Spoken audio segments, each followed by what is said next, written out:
적으로는 굉장히 좋은 날입니다. 또 이렇게 잠언 말씀으로 청년의 영적인 잠을 깨우는 우리 반석 프로젝트 기도하고 시작하겠습니다. 하나님 감사합니다.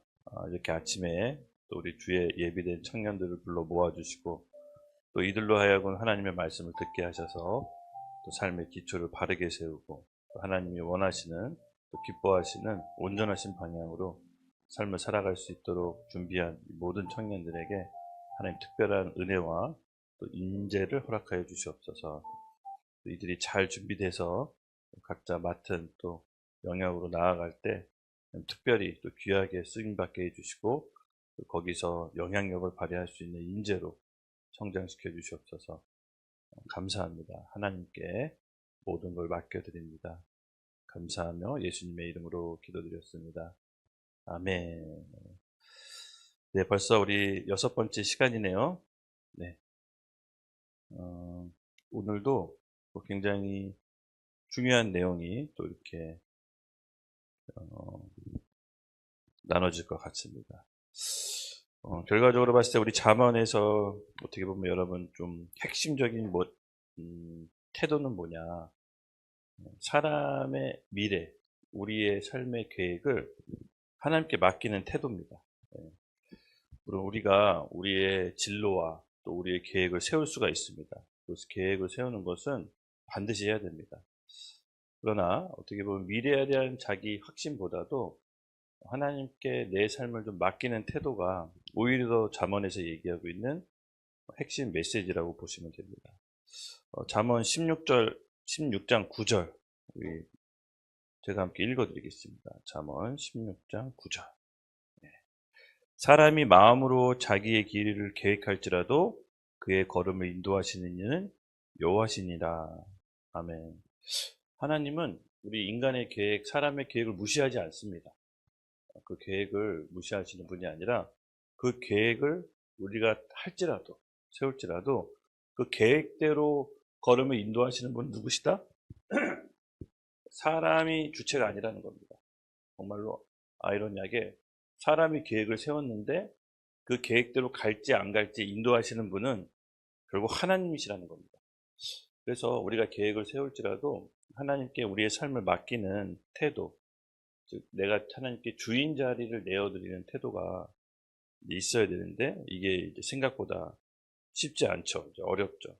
그래서 여러분 아시다시피 여러분들이 예수님을 믿을 때 어떻게 믿었습니까?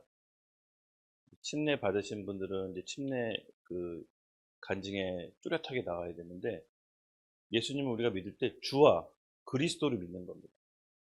그리스도, 우리의 구원자, 그렇죠? 구원자라고 믿는가 함께 동시에 주인으로 믿어야 됩니다. 말로만 구원자입니다. 저를 죄에서 구원하셨습니다. 저를 사단에서 구원하셨습니다. 저를 죽음에서 구원하셨습니다. 라고 머무는 게 아니라 정말 우리의 구원자 되신다면 우리의 삶도 맡겨드려야겠죠. 그래서 반드시 주와 그리스도를 믿는 겁니다. 같이 가야 됩니다. 그래서 오늘 잠언 말씀의 핵심도 결국은 우리의 미래는 우리가 계획할지라도 전적으로 하나님께 맡기는 태도가 우리에게 필요한 줄로 믿습니다. 청년의 때는 여러분 아시다시피 계획을 많이 세웁니다. 그렇죠? 여러분도 이런저런 계획을 많이 세우고 또 진로 걱정도 많이 하시고 또 직업 선택의 걱정도 많이 하셨죠. 저도 28살, 27살 때 그 걱정이 정말 컸던 사람 중에 하나입니다. 그래서 저는 뭐가 안정적일까 살아가는데 안정적인 게 뭘까 해서 공무원이라고 생각했기 때문에 공무원 시험에 이제 몰두했던 적이 있어요. 그렇지만 또 동시에 또 가장 불확실성을 살아가는 게 바로 청년의 때입니다. 그래서 여러분 안에서도 이 불확실한 미래 또 내가 갖고 있는 그런 계획들 이런 것들을 어떻게 하면 좀 우리의 삶이 풍요롭고 안정적으로 살 수 있을까 그런 생각을 저는 굉장히 청년 때 많이 했습니다. 오늘 잠언에서 우리에게 가르쳐주는 지혜는 저는 이거라고 봅니다. 이 세상을 만드신 분이 하나님이시죠. 또 우리를 창조하고 디자인한 분이 하나님이십니다. 그래서 나에 대해서 잘 알려면 나를 창조하고 디자인한 하나님에 대해서 잘 알아야 됩니다. 이게 지금 제가 갖고 있는 핸드폰이 삼성 갤럭시 폰입니다. 삼성 갤럭시 폰을 잘 쓰려면 삼성이 잘 알겠죠? 삼성이 만들었으니까. 삼성 핸드폰 설명서를 봐야 됩니다. 왜 그렇죠? 삼성에서 만들었으니까. 근데 삼성 핸드폰을 갖고 아이폰 설명서를 보고 이거를 조작하려고 막 애쓴다. 여러분, 그런 사람 어떻게 보입니까? 우습게 보이죠? 아니, 무슨 아이폰 핸드폰 설명서로 삼성 갤럭시를 조작하려고 하지? 예, 맞지 않습니다. 그렇죠? 마찬가지입니다, 여러분. 그러니까 나에 대해서 잘 알고, 하나님이 나를 위해서 계획해 놓으신 계획대로 잘 살기 위해선 하나님을 알아야 됩니다, 잘. 그럼 구체적으로 하나님을 안다라는 게 뭘까요? 하나님이 말씀으로 우리에게 가운데 계시해 주셨죠? 그래서 하나님을 안다라는 것은 말씀을 알아야 된다는 겁니다. 말씀의 본 뜻을 안다라는 게 바로 하나님을 안다라는 것입니다. 성경적인 용어가 너무 추상적이다 보니까 뭐 연합도 그렇고 하나됨도 그렇고 뭐 이게 추상적인데 이거를 잘 우리가 제가 이제 이 제목을 실전 영성이라고 그랬잖아요. 그렇죠? 말씀이 우리 가운데 실제화돼서 진짜로 실제로 살아갈 수 있는 능력을 배양시키는 겁니다. 그래서 우리가 인생을 잘 살기 위해선 하나님의 말씀을 잘 알아야 되고 그 하나님의 말씀으로 우리 인생의 컨셉을 잡아야 됩니다. 그러니까 청년 때 왜 우왕좌왕하고 방황하느냐? 쉽게 말해서 말씀으로 내 삶의 컨셉이 없는 겁니다. 그러니까 컨셉이 없으면 우왕좌왕하게 돼 있습니다. 저희 말씀은요, 우리 삶의 각 모든 영역에 컨셉을 잡아주십니다. 그래서 이성관계는 어떻게 해야 되는지 성경적인 컨셉이 또 나와 있고 재정관계를 어떻게 해야 되는지 관리는 어떻게 해야 되는지 성경적인 컨셉이 있습니다. 또 가정을 꾸렸을 때 가정의 성경적인 컨셉은 뭔지 그 컨셉을 잡아야 됩니다. 그 컨셉이 없으면 여러분 우왕좌왕하다 실수를 계속 반복하고 결국 시간 낭비하고 돈 낭비하고 인간관계 에너지 소모하다가 아까운 세월이 흘러가 버리는 그게 뭐냐? 하나님 말씀에 내 자신이 컨셉이 없는 겁니다. 그래서 저는 우리 청년들에게 이 잠언 이 시간을 하나님 말씀에 의한 내 삶의 컨셉을 잡는다. 재정에 관한 컨셉도 잡힐 것이고요. 인간관계에 관한 컨셉도 잡힐 것이고 여러 각 부분에 있어서 성경에서는 이렇게 말하고 있었구나. 그렇게 여러분에게 컨셉을 잡아 주실 겁니다. 그렇죠? 그래서 결국은 컨셉이 없는 인생은 뭐다? 우왕좌왕하고 여기서 이런 얘기하면 또 그게 맞는 것 같고 저기서 누가 저런 얘기하면 또 그게 맞는 것 같고 막 팔랑귀가 되는 거죠. 왜 그렇죠? 컨셉이 없기 때문에. 하나님은 우리에게 어떻게 살아야 되는지 그 성경적인 말씀 기준으로 컨셉을 잡아주십니다. 그래서 여러분들이 이제 우리 한 달 남짓 이 훈련 기간을 거치면서 성경적인 컨셉을 잡는다면 아마 나가서 조금 더 자신감이 있을 겁니다. 결국 자신감이 있고 없고는 내 안에 내용이 있는지 없는지에 달려 있습니다. 우리 고순정 형제가 한 3강 들었을 때 권조사님 모든 걸 다 배운 것 같아요. 나가도 될 것 같아요. 그래서 아직은 이르다. 순정 아직은 컨셉이 덜 잡혔다. 그랬는데 맞습니다. 이 컨셉이 잡히면 자신감이 생기는 거죠. 이 내용이 있으면. 근데 그런 반응이 나오는 거는 자연스러운 겁니다. 예. 저는 여러분이 기대가 됩니다. 이 한 달 정도 각 삶의 영역 가운데 성경적인 컨셉이 탁탁 잡히면 아마 자신감이 있을 겁니다. 자신감이 생길 겁니다. 내가 이걸 몰랐었구나. 하나님께서 말씀으로 우리의 삶의 디자인을 다 해 놓으셨는데 그동안 내가 내 멋대로 살았구나. 내 생각대로 살았구나. 아니면 다른 사람의 생각이 내 생각인 줄 알고 혼동되면서 살았구나. 이 말씀이 기준으로 들어오면요. 분별이 됩니다. 분별이 돼야 성경적인 컨셉을 잡고 하나님의 원래 계획하신 의도대로 살아갈 수가 있습니다. 그게 우리에게 가장 안정된 보호막이 됩니다. 그래서 우리의 삶을 하나님 말씀으로 하나님께 맡기는 태도가 정말로 중요하다. 이렇게 하다가 또 실패할 수도 있고 넘어질 수도 있는데 제가 늘 얘기하죠. 하나님 안에서는 실패란 없다. 예, 과정일 뿐이다. 그래서 하나님의 길로 우리가 이렇게 이제 맞춰져 갈 겁니다. 그렇죠? 예. 그래서 뭐 그럼에도 불구하고 또 취업 면접 보다가 또 회사에 낙방할 수도 있습니다, 여러분. 또 이렇게 여러 가지 또 실패를 경험할 수가 있는데 제가 늘 얘기하지만 끝날 때까지 끝난 게 아니다.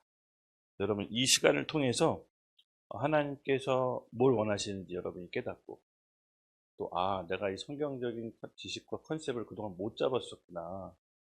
이렇게 한번 생각을 하시고 성경적인 컨셉을 잡는다면 저는 여러분에게 큰 무기가 남들이 가지고 있지 못한 그 하나님의 지혜.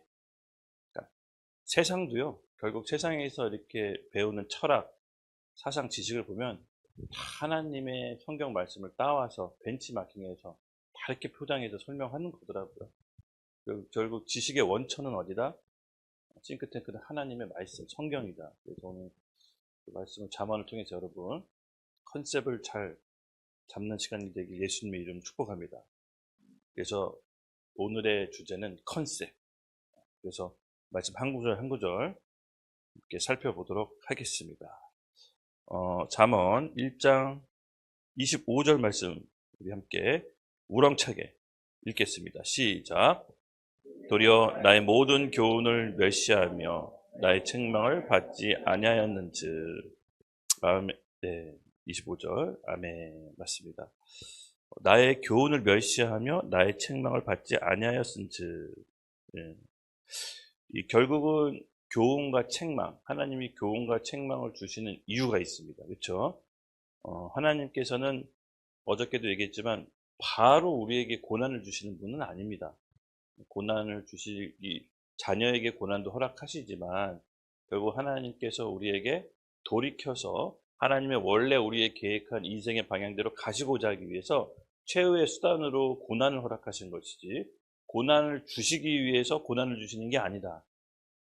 고난 주시기 전에 다각도로 여러 방면의 여러 목소리로 우리에게 알아듣게끔 얘기하십니다. 근데 그럼에도 불구하고 멸망으로 가는 걸 하나님께서 자녀를 원치 않기 때문에 때로는 고난을 그런 방법으로 허락하십니다. 근데 이 컨셉이 없는 삶은요, 성경적인 컨셉, 예를 들어서 제가 재정에 관한 성경적인 컨셉이 없다. 근데 돈을 모으지 못하고 맨날 잃어버리고 맨날 빚지면서 사는데 계속 똑같은 일을 반복해요. 왜 그렇다? 성경적인 컨셉을 배운 적이 없기 때문에. 또 인간관계에서 매일 어려움을 경험하고 관계가 틀어지고 아프고 헤어지고 막 이러는데 방법이 없어. 그냥 난 원래 이런 사람이야. 나는 원래 결단성이 좋아. 막 이러면서 자기를 위한 운동 얘기하는 거 아닙니까? 이런 사람들 있죠. 나는 원래 결단성이 좋아. 난 이게 결단력이야. 막 이러면서. 근데 그게 뭐냐? 이게 성경적인 컨셉을 이제 배우지 못하는 거죠. 그러니까 성경적인 컨셉이 없으면 똑같은 일을 계속 반복하게 된다. 그래서 이제 하나님께서는 교훈을 멸시하고 나의 책망을 받지 아니한다라는 게 뭐냐면 하나님의 컨셉을 받아들이지 않는다라는 뜻입니다. 그래서 디모데후서 3장 16절에서 17절 그 컨셉은 어디에 나와 있다? 성경 말씀에 나와 있습니다. 그래서 모든 성경은 하나님의 감동으로 된 것으로 교훈과 책망과 바르게 함과 의로 교육하기에 유익하니 이는 하나님의 사람으로 온전하게 하며 모든 선한 일에 행할 능력을 갖추게 하려 합니다. 아멘. 네, 디모데후서 말씀은 모든 성경은 하나님의 감동으로 되어 있어서 사람에게 교훈과 책망과 바르게 함과 의로 교육하기에 유익하다라고. 결국 사람이 사람 되게 하는 것, 사람이 하나님 안에서 온전하게 되는 건 뭐다? 성경 말씀, 즉 성경적인 컨셉이 있어야 된다는 겁니다. 그럴 때 온전하게 선한 일을 할 수가 있다라는 것이 성경에서 말하는 바로 개념입니다. 결국 오늘 우리가 이 잠언을 통해서 계획하신 하나님의 큰 그림이 있습니다. 아까도 얘기했지만 청년을 깨우는 데에도 이 잠언의 큰 그림이 있다면 저는 또 이렇게 얘기하고 싶습니다. 오늘 우리에게 잠언을 주신 하나님의 큰 그림은 각 삶의 영역에 성경적인 컨셉을 잡아라. 그래서 손해보지 말아라. 네. 저는 그것이 하나님께서 우리에게 잠언을 주신 큰 그림이지 않을까 싶습니다. 그래서 내 삶에 아까도 얘기했지만 내 삶의 영역, 여러분 우리 삶의 영역이 굉장히 많죠. 인간관계, 재정관계, 이성관계부터 해가지고 뭐 수많은 삶의 영역이 있습니다. 근데 컨셉이 없으면 정말 우왕좌왕하게 됩니다. 제 삶 20대 이렇게 돌아보면 하나님의 말씀을 모르고 컨셉이 없으니까 계속 우왕좌왕하다가 시간 보내고 마지막에 강제철거로 망하게 되고 뭐 이렇게 그랬던 것 같아요. 그러니까는 갑자기 망하는 게 아닙니다, 여러분. 사람이 우리가 보기엔 갑자기 망하는 것처럼 보이지만 망할 수밖에 없는 길로 오랫동안 하나님의 말씀을 무시하고 하나님의 말씀과 교훈과 책망을 내가 듣지 않아서 어느 날 갑자기 망한 것처럼 보이는 거지, 갑자기 망하는 경우는 없습니다. 망하는 길로 계속해서 갖고 있었기 때문입니다. 또 마찬가지라고 성공도 마찬가지입니다. 어떤 사람이 갑자기 일확천금을 얻는 성공한 사람처럼 보이지만 사실은 우리가 알고 있는 그런 세계적인 부자들도 어마어마하게 노력을 합니다. 잠 두세 시간 자면서 연구에 몰두해서 이 세상에 필요로 하는 것을 만들어낸 겁니다. 네, 그래서 널널하게 해서 뭔가가 될 수 있다라는 생각은 그런 건 존재하지 않습니다. 성경적으로도 맞지 않습니다. 그래서 성공하는 것도 실패하는 것도 이미 오랫동안 그 길로 달려왔기 때문에 어느 순간 열매를 맺게 됩니다. 그래서 우리가 그걸 잘 이해해야 되고, 그러려면 성공의 방향으로 가게 되려면 그 방향을 잡기 위해선 성경적인 컨셉이 우리에게는 굉장히 필수적이다. 이런 얘기를 25절에 하나님께서 먼저 삶의 컨셉을 잡아라. 그런 얘기를 우리에게 해주시는 거라고 저는 믿습니다. 그래서 여러분 인생 삶의 계획 세울 때 뭐 이렇게 할 거다 저렇게 할 거다 투두 리스크를 막 적잖아요. 그렇죠? 내 삶의 계획을 우리가 막 적습니다. 저도 그 삶의 계획 적는 걸 좋아해가지고 막 20대 때 대학교 때 막 내가 몇 살 때 이거 해야 되고 몇 살 때 이거 해야 되고 이런 걸 되게 좋아해서 투두 리스크를 막 적었어요. 근데 아까도 진짜 잠언 말씀에서 나왔지만 사람이 계획할지라도 그 걸음을 인도하시는 분은 누구다? 하나님. 그래서 계획하는 것 자체는 나쁜 게 아닙니다. 계획은 반드시 해야 되지만 그것을 삶을 하나님께 맡기는 태도가 굉장히 중요하다고 했습니다. 그랬을 때 내가 생각하는 것보다 그 계획이 내가 생각하는 방향이 아니었는데 하나님이 원하는 방향으로 갔을 때 내가 전에 세워놨던 계획이 다 이루어져 있더라. 지나고 나니까 다 이루어져 있네? 이런 간증들을 이제 하게 되죠. 근데 내가 세워놓은 계획을 내가 이루려고 막 열심히 노력하는데 하나도 이루어지는 경우가 없었습니다. 그래서 참 너무 아이러니하다. 계획은 세우지만 하나님께 맡기는 태도가 뭘까? 이 고민이 제가 20대 때 굉장히 많이 했었거든요. 하나님께 맡기는 태도란 하나님께 나한테 주신 말씀에 순종하는 거구나. 그런 갈등이 들잖아요. 우리가 청년 때, 그렇죠? 내가 인생의 계획을 세웠는데 이렇게 안 하는데 이렇게 안 했는데 이 계획이 될까? 항상 이제 그 고민이 들죠. 근데 하나님은요 정말 아이러니하게 내가 세우는 계획을 무시하지 않습니다. 근데 방향은 내가 생각하는 거랑 좀 다를 수가 있어요. 그래서 때로는 황당하고 당황스러운 방향으로 틀 때가 있어요. 근데 그 방향으로 갔을 때 너무나도 신기하게 시간이 지나왔을 때 투두 리스크가 다 이루어지더라고요. 또 반면에 내가 생각한 대로 살았을 때 이게 이대로 안 돼요. 이게 참 아이러니한 것 같아요. 그게 왜 그럴까라고 생각했을 때 내가 하나님의 자녀이기 때문에 그렇구나. 그러니까 내가 마귀의 자녀가 아니라 하나님의 자녀이기 때문에 하나님은 나의 계획을 무시하지 않지만 내 삶의 주권을 하나님께 맡기는 태도를 가질 때 하나님께서 이루신다라는 거를 그때 제가 이제 경험을 알게 됐습니다. 그래서 여러분 꼭 그런 체험이 있기를 예수님의 이름 축복합니다. 하나님은 우리의 계획을 무시하지 않습니다. 단 하나님의 때가 있고 하나님의 방법이 있는데 그 하나님의 방법과 때가 보다 말씀에 나와 있는 컨셉을 잡아야 된다. 그럴 때 하나님께서 가장 좋고 정확할 때 여러분 우리를 이끌어 주십니다.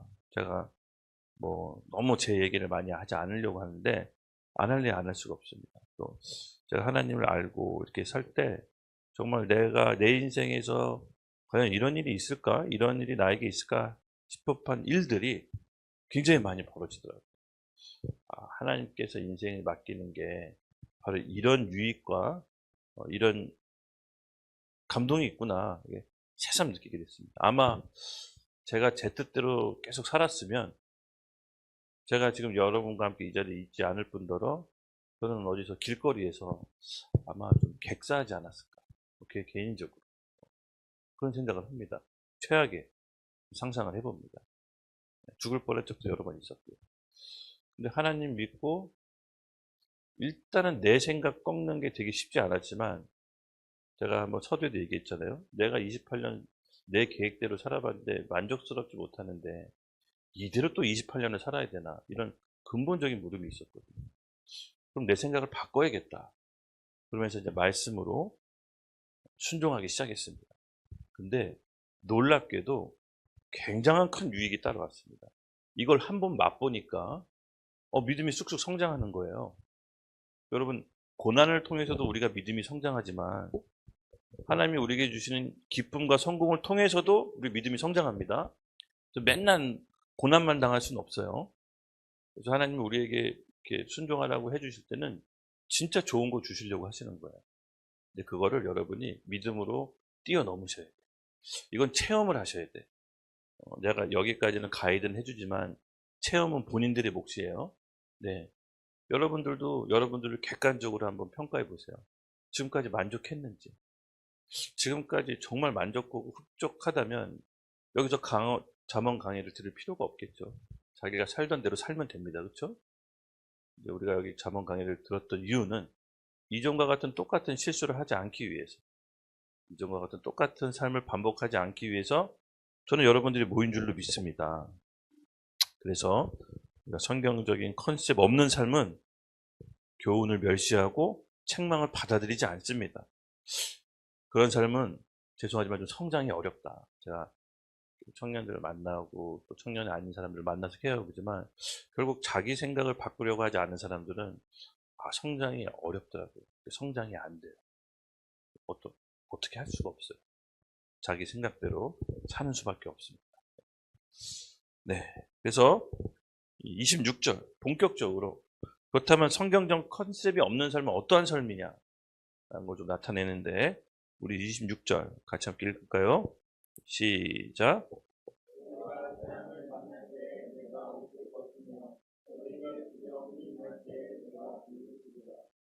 아멘, 아멘. 너희가 재앙을 만날 때 내가 웃을 것이며 두려움이 임할 때 내가 비웃으리라. 하나님이 뭐 우리가 재앙받고 어려움을 겪을 때 뭐 재밌어 하시고 좋아하시는 분이다. 그런 뜻으로 의미하는 것이 아니고요. 그런 뜻으로 받아들이면 안 되고요. 아까도 얘기했지만 재앙을 만날 때, 즉 하나님의 컨셉을 벗어나는 삶을 계속해서 우리가 살 때 거기에 따른 결과를 얻게 된다는 겁니다.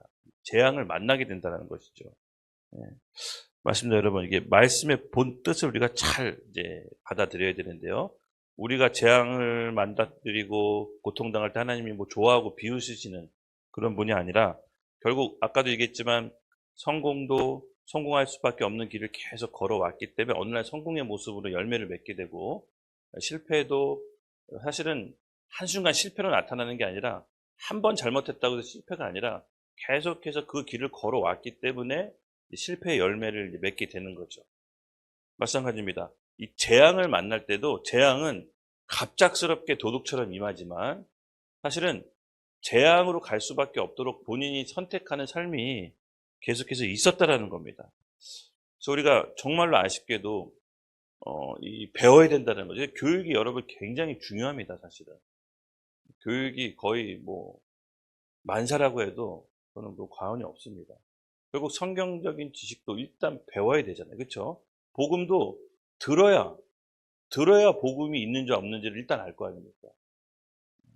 듣지 못하는데 복음이 있는지 없는지 어떻게 합니까? 그렇죠? 우리 일본 히로케 목사님이 그때 말씀하셨지만 일본 사람들은 아예 복음에 대해서 예수님에 대해서 듣지를 못하기 때문에 천국과 지옥의 개념을 얘기해봐야 소용이 없다고 합니다. 예수 믿으면 천국입니다. 이런 개념을 얘기해봐야 소용이 없답니다. 왜? 예수 자체를 모르기 때문에. 그러니까 이 교육이 그만큼 중요하다는 것이죠. 그래서 성경적인 올바른 교육이 너무나도 중요합니다. 그래서 이 성경적인 말씀의 컨셉을 우리가 잡아야 이게 내 삶이 지금 잘못됐는지 잘못되지 않았는지 분별이 가능하지 이거 자체를 모르면 분별이 안 되는 것입니다. 그렇죠? 그래서 재앙으로 가는 삶을 살지 않도록 우리가 성경적인 그 컨셉을 여러분 잘 잡아야 됩니다. 그래서 이걸 배우지 못하면요. 계속해서 하나님의 계획에 벗어나는 삶을 살 수밖에 없는 것입니다. 계속해서 그렇게 되면 어떻게 됩니까? 그것에 대한 상응하는 결과를 내 인생에서 맞게 되는 겁니다. 그게 바로 재앙인 거죠. 그 재앙이 올 때는 갑자기 오는 것처럼 느껴집니다. 그래서 여러분 잠언의 표현을 우리 지금까지 살펴봤지만 계속 반복적으로 나오는 얘기가 뭐죠? 예, 하나님의 교훈, 가르침, 책망 이런 단어들이 계속해서 지금 반복적으로 나옵니다. 그렇죠? 결국 이걸 벗어나게 되면 거기에 따른 결과의 책임을 사람이 맡게 된다. 재앙을 맡게 된다라는 게 잠언에 지금 계속해서 반복되는 패턴입니다, 여러분. 그래서 하나님께서 우리에게 선택의 자유를 주셨습니다. 그렇죠? 강제로 하진 않으십니다. 선택의 자유를 주셨지만 그 자유에 대한 결과는 자유로 주시지 않았어요. 그 결과를 내 자유로 맡겨서 내가 이런 결과를 얻겠습니다라고 하지 않으셨다고요. 결과에 대한 책임은 정해져 있다는 게 잠언의 말씀입니다. 그것은 재앙이다. 고통이다. 그래서 선택은 자유지만 결과는 자유가 아니다. 하나님께서 그 결과까지 사라지게 하시지 않았습니다. 그래서 이게 무서운 거죠. 이것이 바로 성경적인 컨셉이 없는 사람의 삶의 모습입니다. 그래서 여러분 이것을 잘 갖추는 것이 우리에게 정말 큰 올해 우리 한 달 잠언 훈련의 어떻게 보면 훈련 목표입니다. 성경적인 컨셉을 우리가 잡자. 기본 골격을 잡고 일단은 세상에 나가자. 그래서 여러분 어느 정도 분별력이 생길 줄로 저는 믿습니다. 이번 한 달이 굉장히 중요하고요. 어저께도 또 소감문 잘 작성해 주셔서 좀 너무 감사드리고 싶은 게 소감문을 너무 눈물 날 것 같아. 소감문이 막 절절해요. 아니 어떻게 이게 이런 청년들이 있을까? 대충 사실 대충 쓰려면 대충 쓸 수 있거든요. 그래서 그냥 너무 좋았습니다. 늘 그렇죠. 이렇게 할 수 있는데 그게 아니라 뼈에 사무치는 고통, 자신의 실수, 앞으로 이렇게 살지 않겠습니다라는 참회록과 같은 회고록을 인생 회고록을 쓰셨더라고요. 그래서 와 이게 너무 절절하다. 대박이다 이번 훈련생. 역시 팀장을 잘 만났다. 이런 생각이 자기 전에 딱 한 번씩 팀장이 오더라고요. 2시간 남았습니다. 이렇게 해서 또 그거 보면 소감을 안 쓸래 안 쓸 수가 없을 것 같아요. 너무 감사드리고요. 그렇습니다. 그래서 이 소감문만 보더라도 우리 훈련생들의 이 훈련에 임하는 진지함을 제가 엿볼 수가 있어서 이 강의할 때 조금만 얘기할 거 더 얘기하게 되는 것 같습니다. 이상하게. 그래서 이해해 주시고요. 네. 그렇다면 컨셉 없는 삶은 우리의 선택으로 인해 갑작스럽게 재앙으로 온다. 이게 26절의 주요 메시지의 핵심 포인트였습니다. 그럼 컨셉 없는 삶의 두 번째 어떤 모습일지 우리 27절 다 같이 함께 읽겠습니다. 시작. 너희의 두려움이 광풍같이 임하겠고 너희의 재앙이 폭풍같이 이르겠고 너희에게 근심과 슬픔이 임하리니. 아멘. 그렇습니다. 여러분 이 성경적 컨셉 없는 삶의 두 번째 특징은요. 두려움이 광풍처럼 재앙이 폭풍처럼 이르른다. 좀 무서운 말씀이죠. 예. 여러분 준비하지 않고 마주치는 재앙은 굉장히 큰 상처와 아픔을 남깁니다. 예. 준비해도 재앙은 굉장히 큰 아픔을 남기는데 준비 없이 재앙을 맞는다. 이건 진짜 대참사죠. 우리 형제들 학교 다닐 때 우리 친구들끼리 장난 많이 치지만 준비 없이 뒤에서 때리는 친구들이 있어요. 평소보다 더 아프고 더 화가 나요. 이렇게 싸움 놀이 우리 형제들 많이 하잖아요. 그렇죠? 학교 다닐 때 프로 레슬링 놀이도 많이 하고 합니다. 그건 이미 약속된 플레이고 이렇게 서로 장난치면서 하는 거라 세게 맞아도 기분 덜 나쁘고 덜 다칩니다. 근데 상대방은 장난인데 밥 먹고 있는데 혹은 뭐 책 보고 있는데 갑자기 뒤통수를 세게 탁 친다든가, 갑자기 뭐 허그를 해서 막 한다든가, 이빨에 막 책상 부딪혀서 이빨 나가고 뭐 이런 경우 종종 있습니다. 그러면 어떻습니까? 이게 장난이 아니죠? 재앙이 대참사입니다. 예. 그래서 준비 없이 마주치는 재앙은 여러분 굉장히 큰 아픔과 인생에 씻을 수 없는 큰 상흔을 남깁니다. 근데 아까도 얘기했지만 준비 없이, 그러니까 성경적인 컨셉이 없는 게, 말씀에 대한 기준이 없는 게 준비가 없는 겁니다. 그때 이렇게 마주치는 재앙과 말씀과 성경적인 컨셉이 있는 상태에서 예비된 재앙은 완전히 방어 능력이 달라집니다. 그것도 그렇죠. 그래서 여러분, 성경적인 컨셉을 배우지 않고 고난이 임한다, 어떤 인생에 있어서 큰 재난이 닥친다, 와, 그럼 여러분 이거는 굉장히 뼈아프게 됩니다. 그래서 여기 27절에서는 뭐냐, 성경적인 컨셉이 없이 두려움을 마주치면 이게 광풍과도 같다. 성경에서 두려움은 뭐라 그랬죠? 두려워하거나 염려하지 말라라고 예수님이 계속 얘기합니다. 결국 우리에게 예수 믿는 사람들에게는 두려움이 하나님뿐이 없습니다. 두려워할 존재가 하나님이고 사람과 환경은 두려워할 존재가 아닙니다. 예수님은 끊임없이 얘기합니다. 염려하지 말라, 염려하지 말라. 우리가 두려워할 할 존재는 여러분 하나님입니다. 사람이 아닙니다. 이 컨셉이 잡혀야 됩니다. 두려움의 컨셉을 여러분 뭘로 잡고 있습니까? 사람들의 시선, 사람들의 목소리가 여러분의 두려움의 컨셉입니까? 아니면 하나님이 두려움의 컨셉입니까? 세상에 나갈 때 이것을 분명히 하셔야 됩니다. 결국 하나님이 우리에게 두려움이 돼서 이 두려움은 경외심인 거죠. 그러니까 하나님을 존중하고 존경하는 모습으로 두려움이지 무서워하는 게 아닌 겁니다. 그랬을 때 말씀 가운데 우리의 삶의 기준으로 세워집니다. 내가 말씀을 어기면 안 되지. 하나님의 경외함이 뭐라고 그랬죠? 하나님을 늘 옆에 있다라고 인식하면서 사는 겁니다. 그때 말씀을 우리가 늘 옆에 있다라고 인식하는 겁니다. 그래서 내가 말씀을 대하는 태도가 달라집니다. 순종하는 태도가 달라집니다. 그때 우리는 사람과 환경을 두려워하지 않게 됩니다. 그랬을 때 우리에게 놀라운, 정말 세상이 줄 수 없는 하나님이 주시는 능력이 임하게 됩니다. 내가 왜 사람에 이렇게 쩔쩔맸지? 내가 왜 이렇게 돈 때문에 쩔쩔맸지? 내가 뭐 때문에 이 인간관계를 무서워했지? 이제 이렇게 새롭게 여러분들이 리플레시 될 겁니다. 그것이 뭐냐? 성경적인 컨셉이 없었기 때문에 두려워하는 존재를 잘못 인식하고 있었던 겁니다. 두려워하는 존재를 여러분 바르게 인식해야 됩니다. 아셨죠? 이것만으로도, 이런 성경적인 컨셉을 갖는 것만으로도 여러분 세상에 나갈 때 임하는 마음 자세가 달라질 줄로 전 믿습니다. 그렇죠? 재앙이, 성경적인 컨셉이 없이 재앙이 온다. 여러분 어떻습니까? 이게 폭풍같이 어마어마한 큰 재앙으로 느껴집니다. 여러분 재앙이 뭡니까? 재앙. 우리가 그때 지난 시간 얘기했죠? 고난을 인식하는 우리 인식이 되게 중요합니다. 아무리 고난이 크더라도 이것이 하나님이 나와 함께 계신다, 나와 함께 하시는 고난이다라고 생각하면 이 고난이 그저 힘들지만은 않습니다. 이 고난 이후에 하나님의 계획과 뜻이 있는 줄 알고 그 고난을 넉넉히 이길 수 있는 힘이 있습니다. 근데 하나님과 함께 있다는 이 인식이 없이 마주치는 재앙은 자기 힘으로 이거 해결하려다가 인생 끝나버립니다. 그래서 재앙이 오더라도 하나님 나와 함께 있다는 인식이 있어야 됩니다.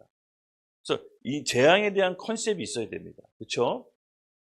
재앙이, 하나님 없는 재앙은 진짜 폭풍같이 이르러서 내 인생을 삼키지만, 하나님이 나와 함께 하시는 재앙은 재앙이 아니다.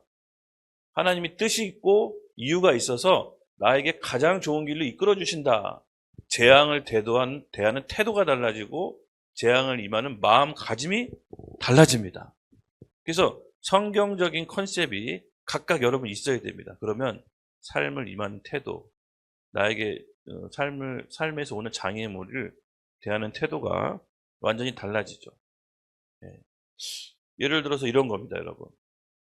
너무 약한 청년이 너무 약해서 맨날 얻어만 맞다가 어느 날 내가 무술을 배워서, 우리 최배달 영화 옛날에 봤는데, 너 맨날 맞고 돌아다니다가 어떤 분한테 무술을 배워서 극진 가라데 실전 무술을 만들어서 도장 깨기로 이제 막 1번 도장을 깨러 다니잖아요.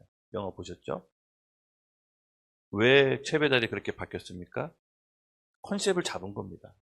아, 내가 무시 안 당하려면 내가 강해져야 된다. 무술을 배워야 된다라는 컨셉을 잡은 겁니다.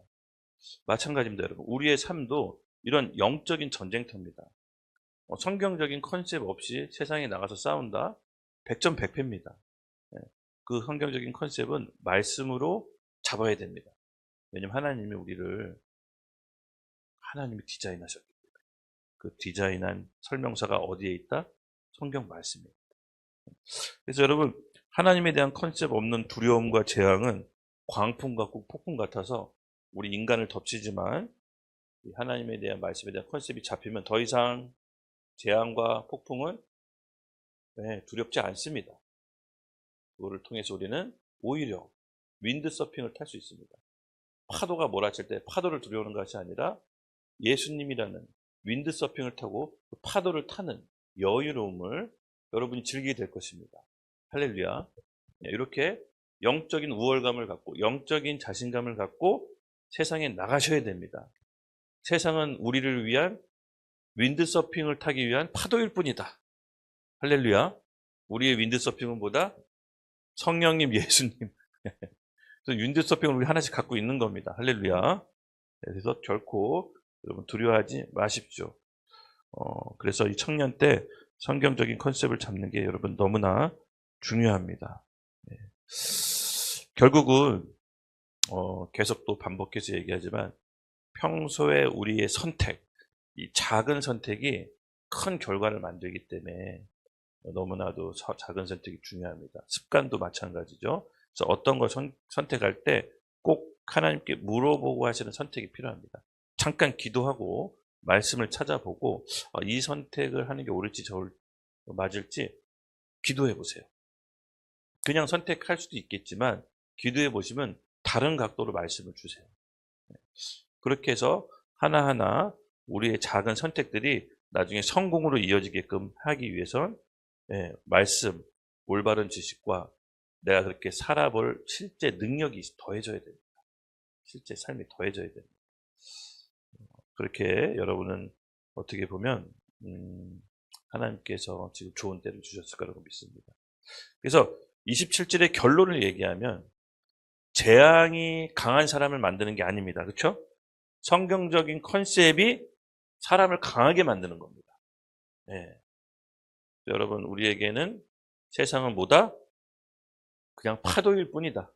파도를 타는 파도. 우리 놀이터다.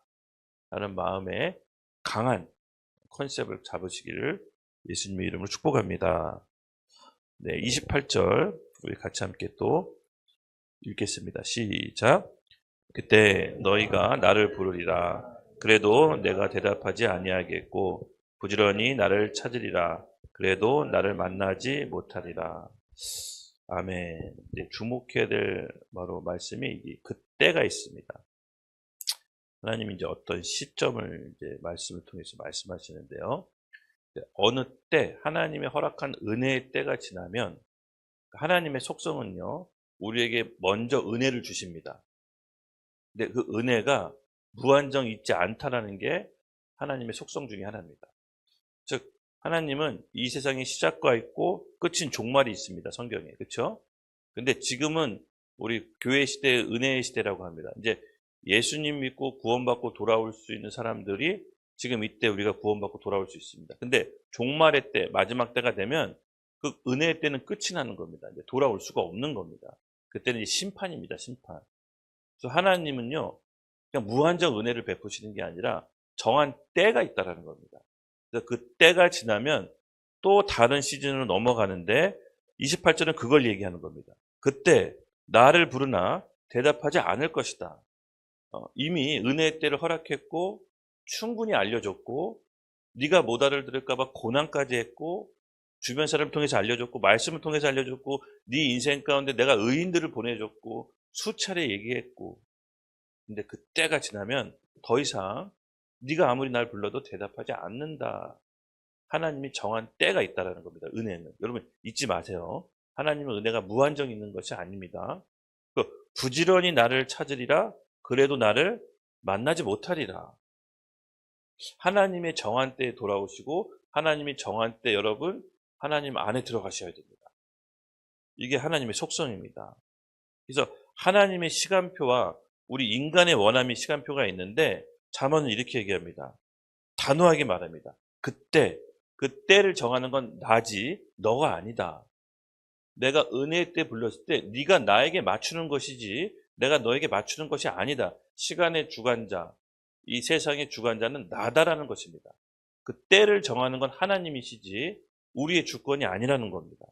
그래서 하나님이 정한 때가 있고 그 정한 때까지만 하나님이 우리를 교훈하시고 훈련시키고 책망하시는 거지 그 때가 지나면 더 이상 그런 것도 하지 않으신다는 겁니다. 잘 아시다시피 성경도 말라기 보면 말라기 선지자 이후로 이스라엘 백성이 하나님 400년 동안 말을 안 하십니다. 선지자를 보내주시지 않습니다. 계속 말하고 책망하고 알려줬고 계속 그렇게 했는데 계속 우상숭배하면 하나님이 정한 때 얘기하지 않으시는 겁니다. 그래서 여러분 하나님이 정한 때와 은혜가 있다라는 거 여러분 우리 인생 중에도 그런 때가 있습니다. 우리 인생도. 그래서 하나님이 부르실 때가 또 있지만 하나님이 이미 은혜를 알고 이미 예수를 믿었고 이미 성령 체험도 한 사람이 반복해서 거듭 하나님을 거스르면 은혜의 때가 딱 멈춰서 하나님이 말씀 안 하실 수가 있습니다. 그렇지만 믿지 않았을 때는 하나님께서 우리에게 계속 돌아오라고 우리 인생 가운데 사람도 보내주시고 뭐 어디 말씀 들어서 성경 말씀으로도 알려주시고 뭐 유튜브를 보더라도 어떤 걸 통해서 또 메시지를 주십니다. 하나님 계속해서 우리 돌아오라고. 근데 우리가 그 때를 잊어버리면 어느 시점 되면 하나님께서 나를 부르나 대답하지 않을 것이고 부지런히 나를 찾으나 나를 만나지 못한다라고 하나님의 속성에 대해서 우리에게 말씀하시는 겁니다. 하나님은 결정하신 대로 그 하나님의 때에 따라 결정하신 대로 일을 진행시키지만 그렇다고 해서 하나님이 일방적으로 알려주지 않고 그냥 진행시키는 게 아니라 곰곰이 우리 인생을 복귀해 보면 이미 하나님이 여러 번 알려주셨습니다. 여러 번 수차례 말씀해 주셨습니다. 바쁘다는 이유로 아직 그것이 중요하지 않는 이유로 우리가 이렇게 미뤘던 것 뿐이지 곰곰이 생각해보면 하나님 우리를 인생 가운데 많이 부르셨죠. 그렇죠? 부인할 수 없을 겁니다. 근데 감사하게도 어쨌든 우리는 그 부르심에 지금 우리가 응답했잖아요. 그렇죠? 응답해서 지금 이 자리에 온 거기 때문에 이제 우리에게 남은 것은 성경적인 컨셉을 잡는 거다. 저는 이렇게 이해가 됩니다. 여러분 은혜는 기한이 있고 때가 있다. 이것을 잘 이해하시기 바랍니다. 구원에 대한 때가 있지만 우리 각자 삶에 하나님이 주시고자 하는 그 은혜가 또 개별적으로 또 따로 있습니다. 여러분에게 은혜가 주시고자 하는 여러분이 필요하시는 게 또 따로 있습니다. 그걸 주시기 위해서 우리 삶의 사이클 안에서 역사하십니다. 근데 그걸 또 받을지 안 받을지는 또 우리 몫입니다. 이 고민이 우리는 늘 민감하게 생각을 해야 됩니다. 그리고 하나님이 딱 우리에게 은혜의 때를 어떻게 주실 때 여러분들이 잘 잡아야 됩니다. 그 은혜의 때가 늘 있는 게 아니기 때문에 놓치지 말고 잘 잡으시기 바랍니다. 여러 가지 이유로 여러분 하나님이 말씀을 하셨는데 순종을 미루면 어떨까요, 여러분? 그러니까 사람도 이렇게 권유를 계속 여러 번 하잖아요. 소연아 어떻게 할 거니? 예를 들어 뭐 일본 어떻게 할 거니? 갈 거니 말 거니 막 권유할 수 있는데 강아지 때문에요. 뭐 이렇게 좀 어려워요. 막 이러면 이제 나중에는 어떻게 하면 이제 거절로 받아들이고 권유해서 똑같습니다. 말씀을 하나님 여러 번 얘기하시는데 인성 가운데 제가 바쁘고 여러 스케줄이 있습니다. 그러면 하나님 입장에서 또 거절로 받아들일 수가 있다. 그래서 은혜의 때가 있습니다. 이 은혜의 때를 놓치지 말고 일단은 순종하면 어떻게 될까? 좋은 거 주시지 않을까? 이런 생각을 해봅니다. 29절 우리 함께 읽겠습니다. 시작.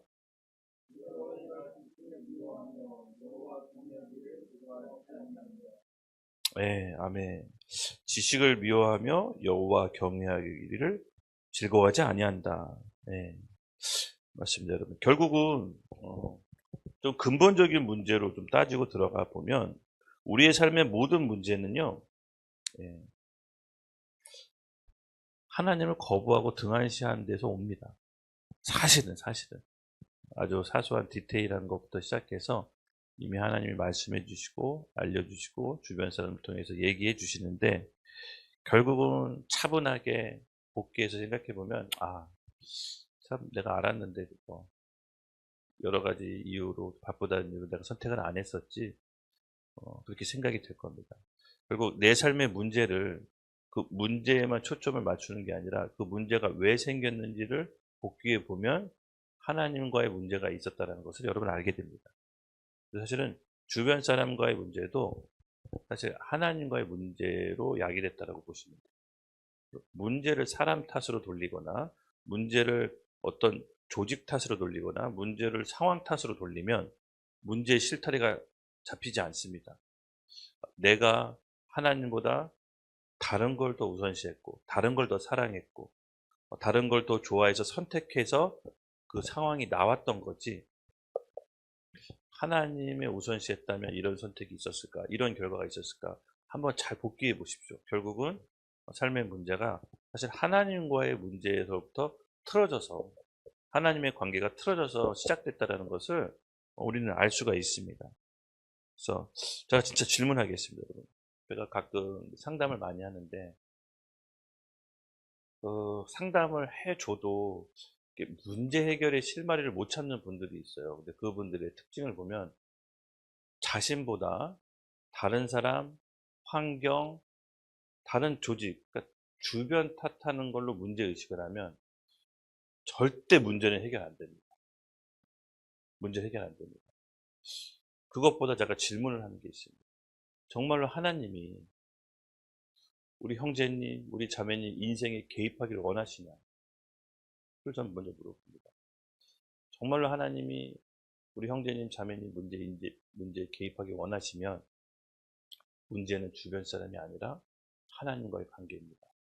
하나님과의 관계에 뭔가가 오해가 생겼든, 뭔가가 잘못 알고 있든, 뭔가가 상처 때문에 하나님을 왜곡하고 왜곡되게 생각하고 있던 그 문제로 초점을 맞춰야 문제가 실타래처럼 풀리지, 이 문제가 누가 일으켰을까? 이 문제 누가 일으켰을까?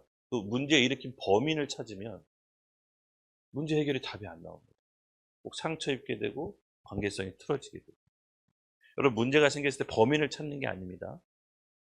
문제는 하나님과의 나의 관계를 어떻게 보면 문제를 통해서 다시 재정립할 수 있도록 하나님이 그 문제를 야기시킨 걸 수도 있다. 그런 관점으로, 그런 영적인 관점으로 문제를 또 바라봐야 되는 줄로 믿습니다.